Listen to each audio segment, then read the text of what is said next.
Olá, eu sou Jéssica Campos e começa agora o Chá com Cefras, um podcast que conta por que os frades falam sobre determinados assuntos. E hoje nós estamos recebendo o Frei Marques e a Thalita. Agora, o Frei Marques vai explicar por que o nome do podcast é Chá com Cefras, já que a ideia foi dele. Eu estou super feliz com a proposta, inclusive, Jess, parabéns pela proposta e tal. Thalitinha já participando do primeiro, né? Feliz da vida, porque nós temos um projeto famoso chamado Chá do Padre, onde que nós trabalhamos com a população em situação de rua e virou o grande símbolo do Cefras, né? Só que nem todos os frades são padres, e aí achei um pouco complicado um negócio desse, né? Então nós criamos um lugar para que os franciscanos, que também não são padres e que também não têm hábito, mas que são como a Thalita ou você que está nos acompanhando, poder conversar sobre os valores da vida e tudo mais. E eu acho super que estava faltando um espaço desse, assim. Não acho que tem nenhum religioso fazendo conversa informal sobre assuntos pertinentes para a temporada, para a realidade. Então acho que a gente está chegando no lugar bom e você compartilha esse vídeo. Ele já fez toda a propaganda, nem preciso falar mais nada. Hoje a gente vai falar sobre uma coisa que parece muito complicada, mas a Thalita, que é uma economista, vai explicar para a gente o que é economia. Quando você pensa em economia, assim como eu também, vem um monte de número que você não tem a menor ideia do que é. Então, a Thalita veio exatamente desmistificar isso para a gente e também explicar por que os franciscanos estão falando de economia. Olá, Thalita. Olá, gente, mas obrigada aí pelo convite, né? Importante estar aí conversando e trocando ideia nesse primeiro programa do chá. E, bom, essa pergunta, né, é uma pergunta que vale 1 milhão, digamos assim, né? Porque todo mundo pergunta e eu acho que cada vez mais a economia vem tendo essa relevância nas redes sociais, sobretudo. Por que a economia, como funciona a economia e por que é importante debater a economia, né? E aí, antes de tudo, né, é importante a gente ter em mente, né, Frei, que economia é, antes de tudo, uma relação social. Então, esse é o primeiro conceito básico que a gente tem que pensar.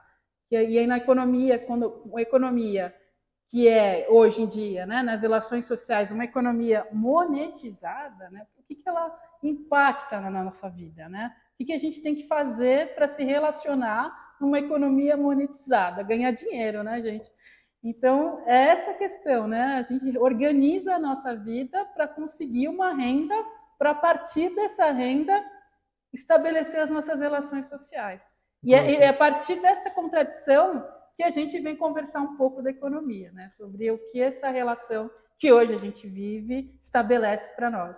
Inclusive, né, tá? Porque existe uma ideia, quando a gente fala de economia a partir desses números e tudo mais, porque estamos com uma economia monetizada, a gente esquece a base da economia, que tem a ver com produção de alimentos, distribuição e também aquisição. Não só alimento, mas como a vida como um todo. E se é assim, podemos pensar, por exemplo, que os povos indígenas fazem economia. E aí, por quê? Porque eles produzem, né? E eles cuidam do rio. Cuidar do rio é ajudar a economia daquela comunidade. Então, tipo, pensa, por exemplo, o cara tá tocando uma buzina lá na rua para atrapalhar nosso primeiro encontro. Sacanagem isso, né? Mas ele tá fazendo isso para ganhar o ganha-pão dele. Essa pessoa é um trabalho informal, ele não tem carteira assinada, mas a esposa ou ele mesmo produziu um alimento e agora está tocando a buzina aqui para lembrar que a gente pode criar uma forma de relação com a família dele, com a gente, para dar sustento e, mais do que isso, poder ajudar a comunidade, que aí, no caso, estou falando o país, o teu território, o teu bairro ou até as outras nações, né?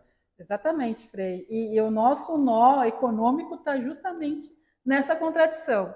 Como que a gente pode pensar a nossa economia, a nossa política econômica, que atenda aos interesses da grande maioria da população? Porque hoje a gente tem essa economia que aparece abstrata, não por acaso, há uma intencionalidade da economia, as discussões econômicas parecerem longe de nós, né? Porque quanto mais elas parecem longe, mais alguns decidem ela.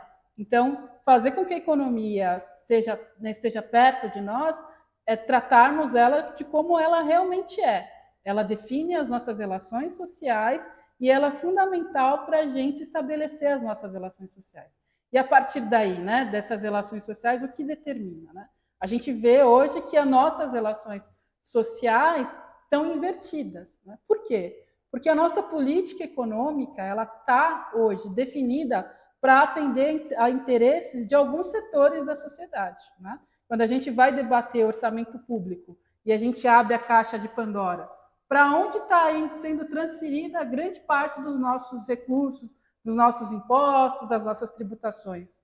Vai para alguns setores e não para a grande maioria da população. Então, é esse debate que a gente vem trazer em relação à economia. Para quem a economia está atendendo, né? Quais são os interesses por detrás disso? Thalita, e para as pessoas que estão nos ouvindo agora entendam, conta para a gente um pouquinho o que é a economia de Francisco e Clara que o Papa fala na Laudato Si, né, Frei, na Laudato Si. Na verdade, o Laudato Si, ele discute um pouquinho sobre as questões socioambientais, né, sociais e ambientais, e aí a economia entra de cheio nessa discussão, porque ela interfere na vida, nas relações que a gente tem com um todo. Mas ele faz um chamado para a juventude de modo muito especial, e aí ele põe essa discussão, né? A Laudato Si, para quem também não sabe, como eu não sabia há pouquíssimo tempo que era, é uma carta que o Papa Francisco escreveu para a humanidade, que faz essa reflexão sobre uma nova relação social. Perfeito. Arrasou, arrasou. Traduzindo no miúdo, né? Nós temos chamado doutrina social da igreja, que são documentos da igreja para falar sobre as relações sociais, questões sociais. Aí o Papa Francisco faz um que é bem diferente, que é falar sobre as questões ambientais.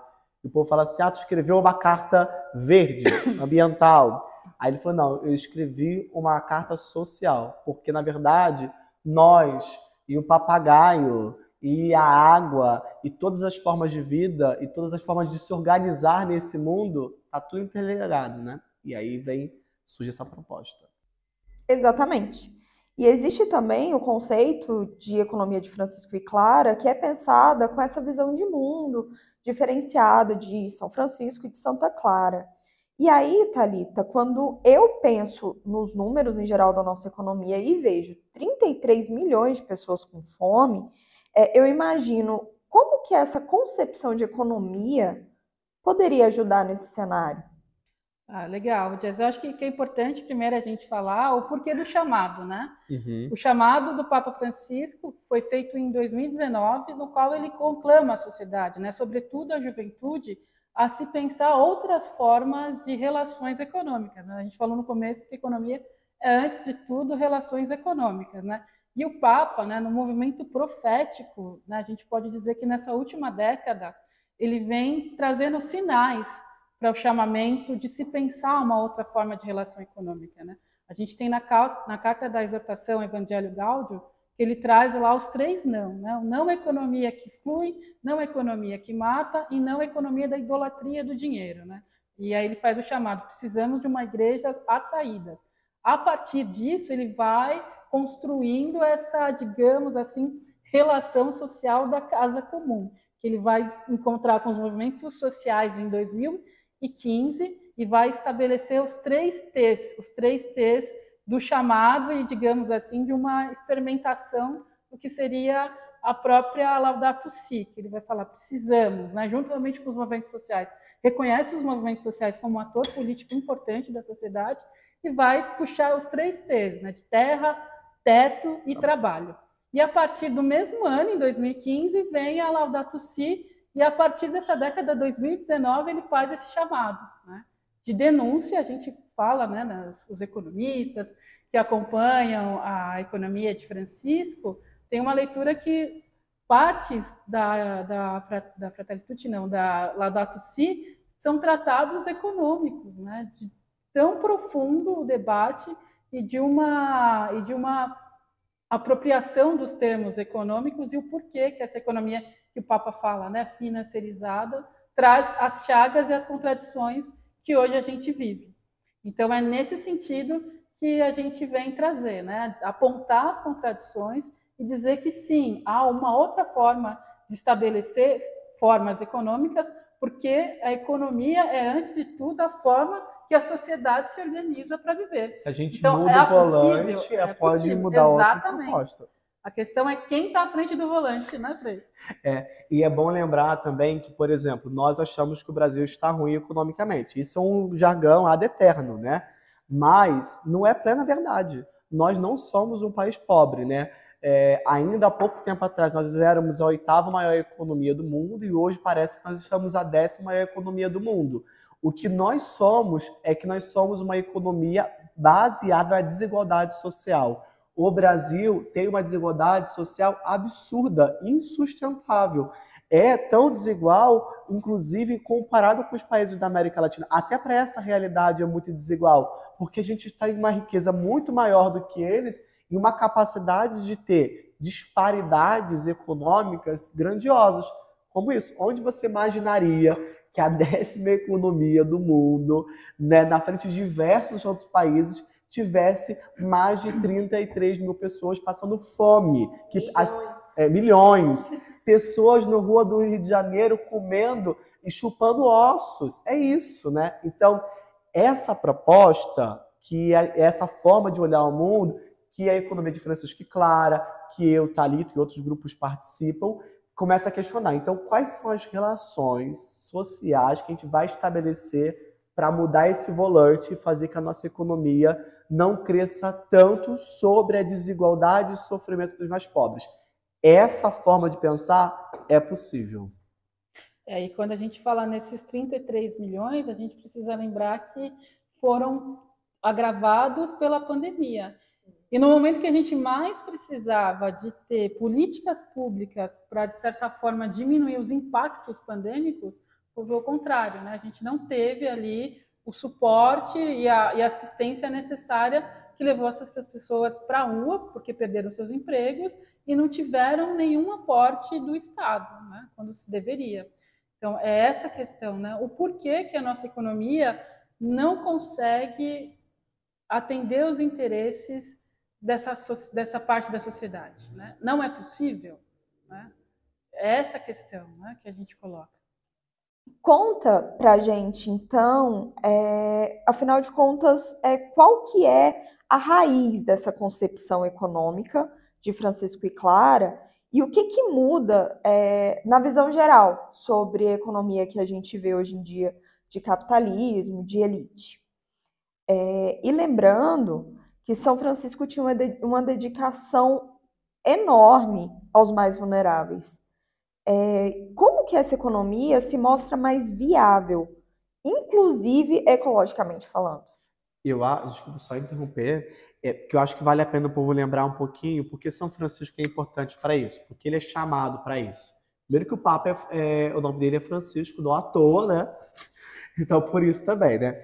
Mas essa economia de Francisco não é só a economia do Papa Francisco, mas do outro Francisco, que é o São Francisco de Assis.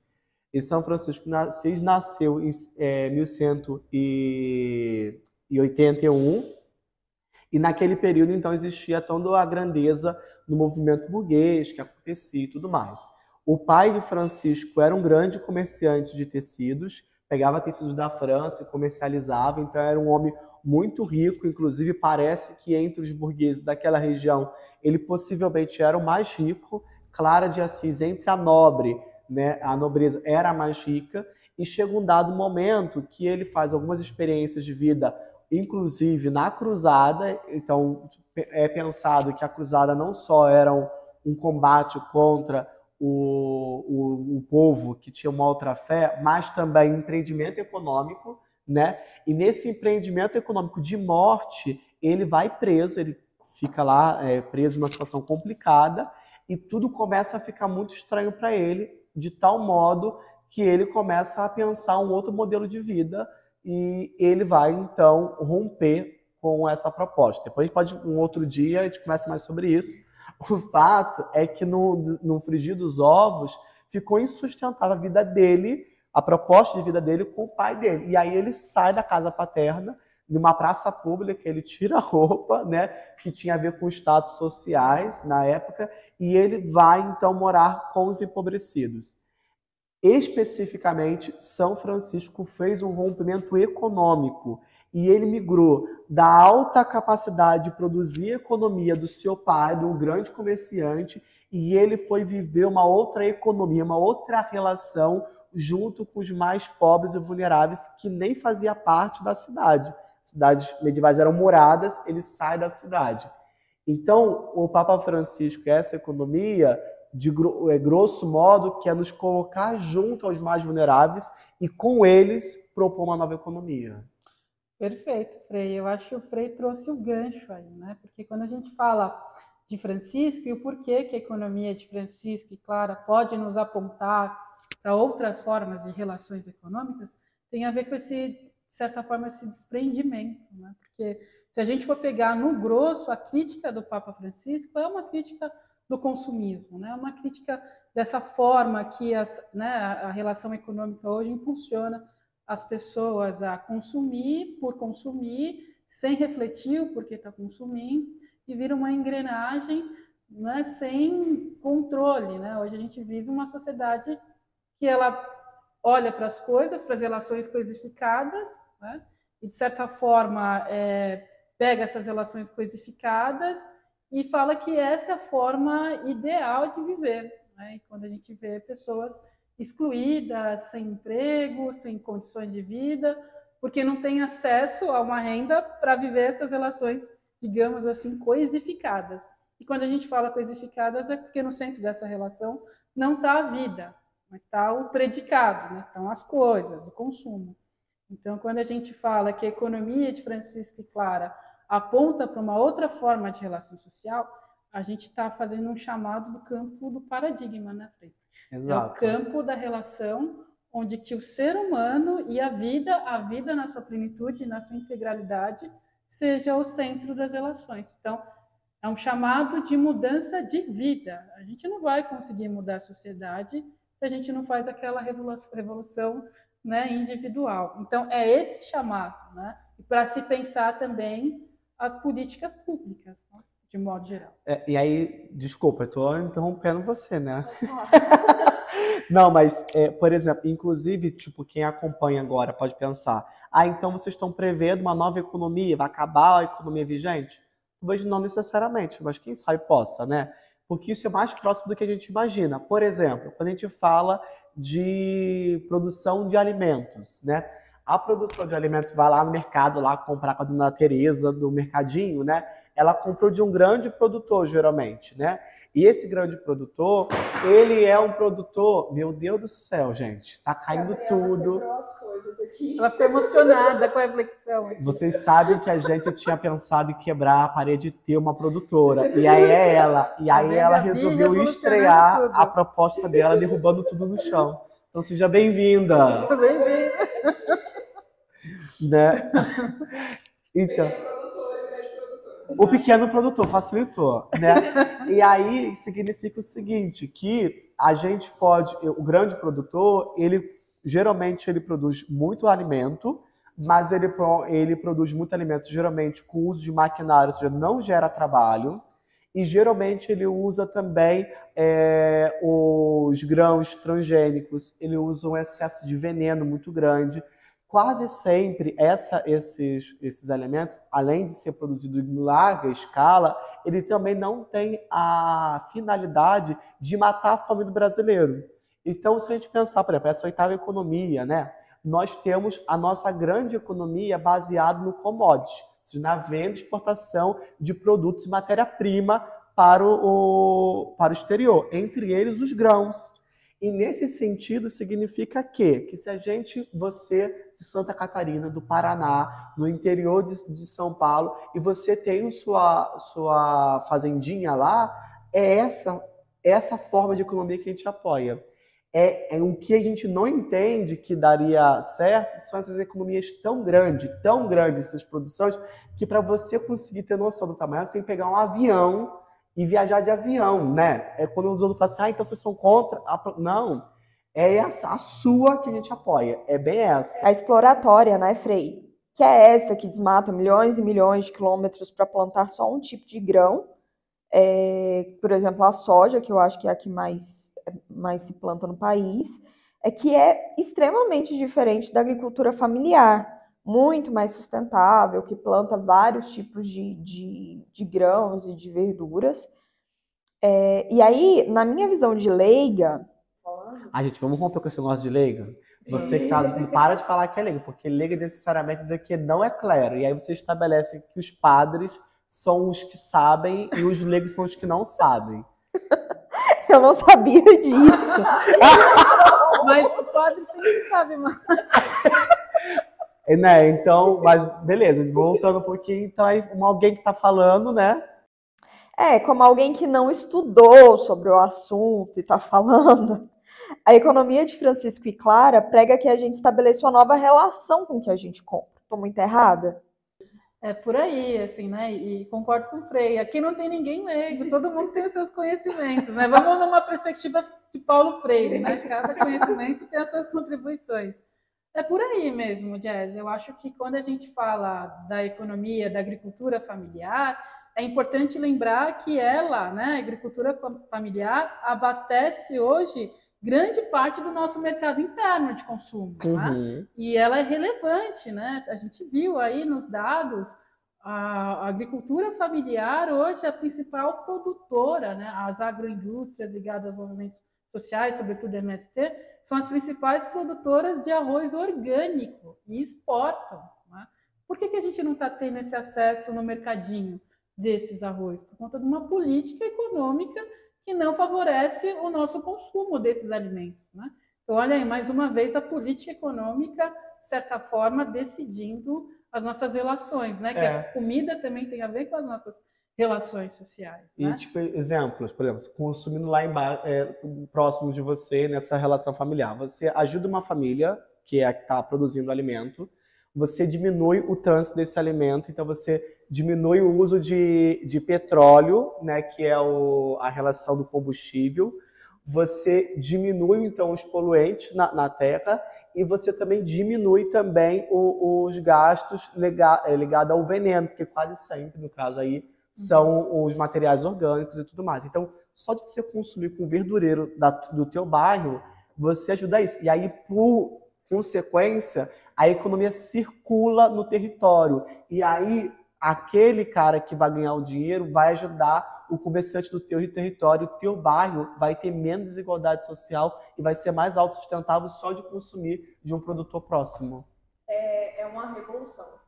E ligando a outra parte dessa ponta, tem a ver com as políticas de subsídio a esse tipo de economia, né? Que a gente sabe que nos últimos anos essas economias tiveram uma sobreforça para conseguirem se manterem, porque não tinha o subsídio do governo, né? Algo que é importante para a produção e para o fortalecimento dessas formas de produção. E, Thalita, existem 10 princípios dessa economia. Quais são os principais? Os princípios da economia de Francisco e Clara, eles partem de alguns pressupostos. Eles partem de alguns pressupostos. O pressuposto fundamental que, de certa forma, vai reverberar nos nossos 10 princípios tem a ver com a soberania, né? A soberania dos povos e o bem viver. Então, todos os princípios que a gente construiu puxam para essa questão, dialogando com duas questões fundamentais que, de certa forma, perpassam o debate econômico, né? Que é a relação dos territórios, então, como que eu vivo nos meus territórios, como eu produzo e reproduzo a minha vida no território onde eu moro, o que eu tenho que fazer para conseguir emprego, etc.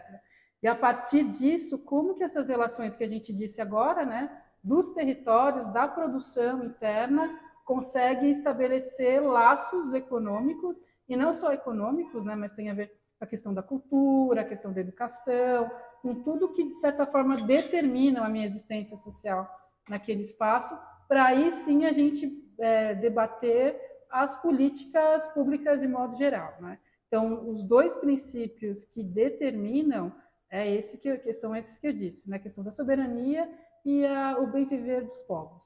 Por exemplo, trazendo um pouquinho para perto da gente, né? Se a gente pensar a economia no região norte e nordeste, hoje os territórios mais fragilizados com a fome estão nesses territórios, norte e nordeste.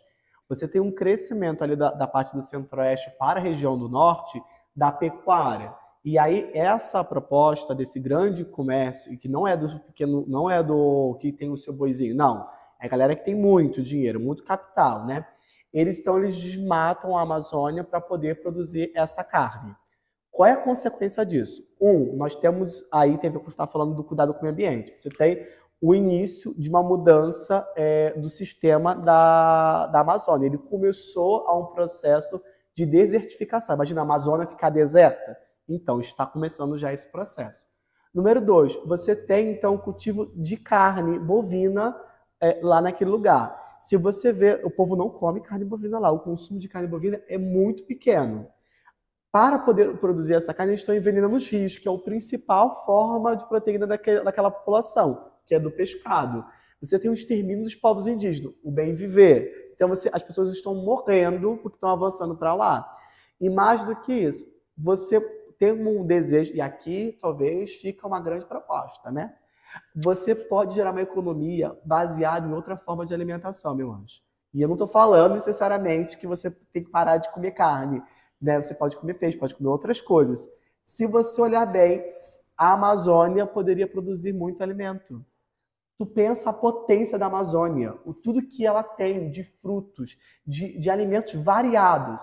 Tu pensa que a gente está acabando com tudo isso só para a gente poder ter gado, transformar a Amazônia num deserto, para a gente ser o país mais rico com mais desigualdade. É sobre isso que a gente está falando, de ter uma soberania, um país capaz de se alimentar, né?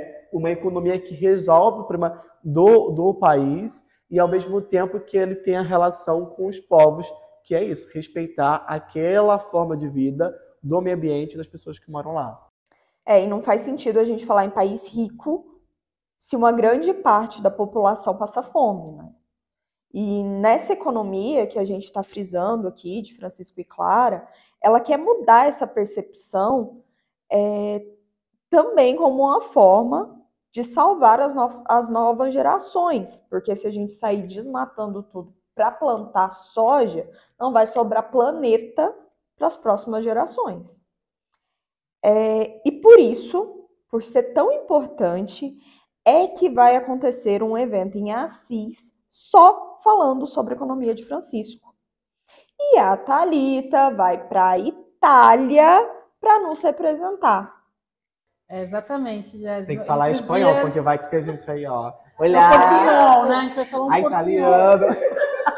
Fala, né? Buongiorno, né?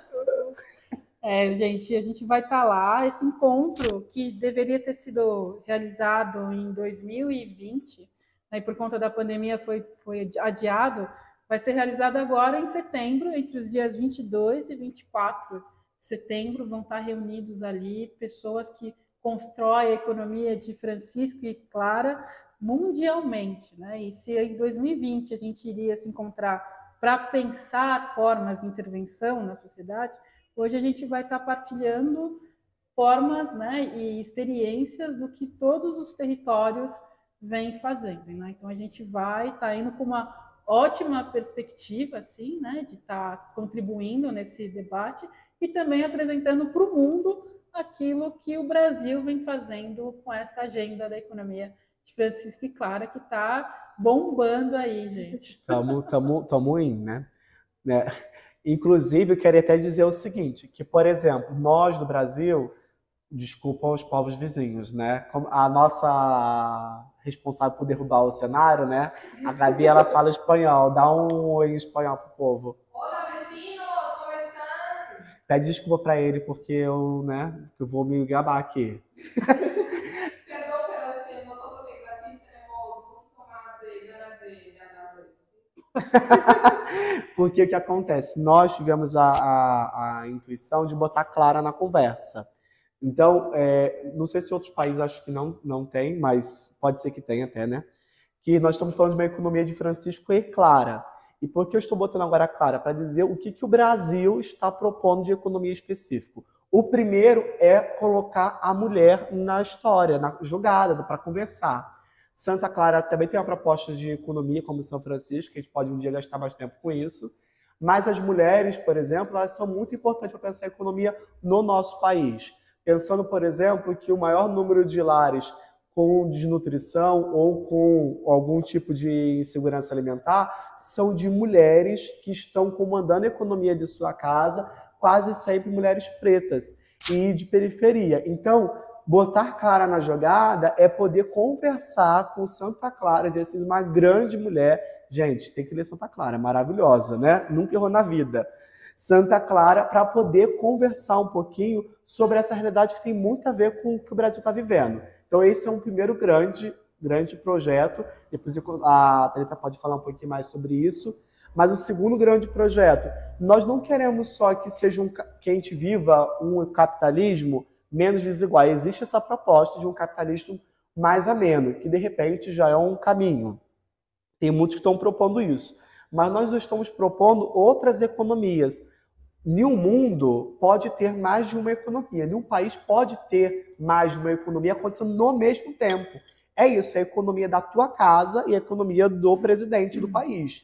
É a economia do presidente do país e a economia dos povos originários. Uma tribo indígena tem uma economia, o movimento campesino tem uma economia. Então você pode ter várias economias. Nós estamos querendo dar espaço para que essas pequenas economias cresçam.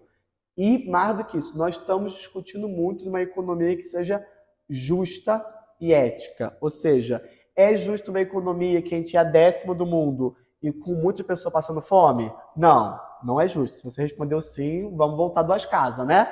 É justo uma economia que está baseada na pecuária e que está envenenando os rios e aí matando, por exemplo, os Yanomamis? Não, não é justo nem é ético. Então, essa forma de economia, que tem algumas formas de relação, tem que sempre lembrar, economia é relação social. Uma relação social que produz alimento, produz riqueza, distribui de forma muito complicada e ela está pautada na morte e na desigualdade, ela tem que ser repensada. Então, a economia de finanças claras está dialogando diretamente com isso.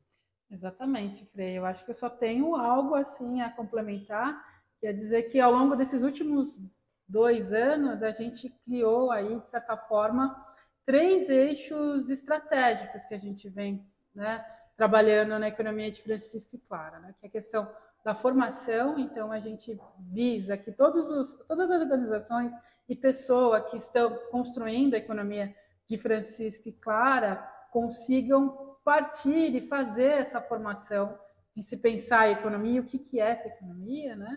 A questão da articulação, então, nos territórios, procurar pessoas, organizações que estão construindo a articulação também para trocar experiências, né? E a incidência, que a incidência é pautar as políticas públicas, né? Porque tudo isso que a gente falou, e que se a gente está condicionando que a economia é a partir e se faz pelas relações sociais, a gente tem que discutir a superestrutura, né? Aquela que condiciona essas relações sociais. Então, a incidência é, de certa forma, a estratégia que dá força para essa forma de relação que a vida seja o centro das condicionantes.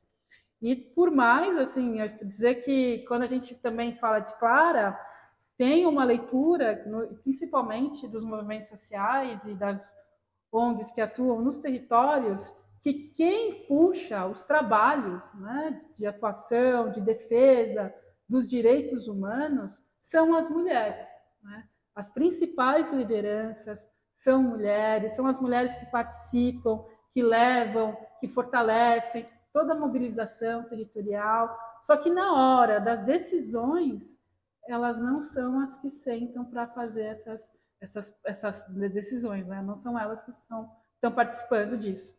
Então, isso é importante da gente destacar o porquê também a gente reconhece Clara como esse papel da mulher, como o Frei Marx disse, na economia como um todo. Inclusive, Clara, um dos grandes projetos dela é o trabalho. Então, ela queria que as irmãs trabalhassem.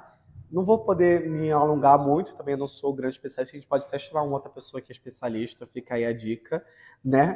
Mas ela então entende que a proposta dela de sociedade e relação não era desigual. E as mulheres que entravam no convento, elas poderiam trazer os seus dotes juntos. Então, portanto, você era muito rica, aí você entra no convento dela, você vai ser muito rica, e a Thalita, que é muito pobre, vai te servir dentro do convento. Santa Clara não queria isso, né? E ela vai criar o privilégio da pobreza, que é o privilégio de ter uma relação que não é desigual. Maravilhoso, né? E aí, a base desse privilégio, depois, vai ser o trabalho. Ela queria que as mulheres trabalhassem. Corta para o que a gente está vivendo hoje. Nós temos um grande problema ligado às mulheres no trabalho. Nós não temos as mulheres inseridas em todos os campos de decisões, nós não temos as mulheres participando do controle social, nós temos as mulheres ganhando menos do que os homens, executando a mesma tarefa, a mesma função, e se você colocar isso barra a raça, a desigualdade fica cada vez maior.